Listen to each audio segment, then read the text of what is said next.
BCY party జిల్లా అధ్యక్షుడిని. ఈ హాస్పిటల్లోనే నా పిల్లలకి జాయిన్ చేసి చాలా చక్కగా చూశారు.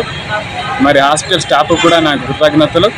అలాగే చాలా బాగా చూశారు. ఈ ప్రజానికానికి కూడా నేను తెలియజేస్తున్నది ఏంటంటే గవర్నమెంట్ హాస్పిటల్ చాలా బాగా చూస్తున్నారు కాబట్టి మీ పిల్లలకి సకాలంలో వైద్యం అందేలాగా గవర్నమెంట్ హాస్పిటల్ తీసుకెళ్ళి చూపించండి.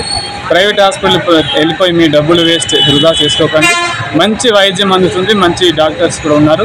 కాబట్టి మీరు గవర్నమెంట్ హాస్పిటల్కి ఎక్విప్మెంట్ చేసి మంచిగా వైద్యం అందేలాగా మీరు చేస్తే చాలా మంచిది. నా పిల్లలు ఇక్కడే మరి ట్రీట్మెంట్ మంచిగా అందింది. టైఫాయిడ్ ఫీవర్ నుంచి కోలుకున్నారు. ఈరోజు డిశ్చార్జ్ చేసి బయటికి వెళ్తున్నాం. అందరికీ థ్యాంక్ యూ.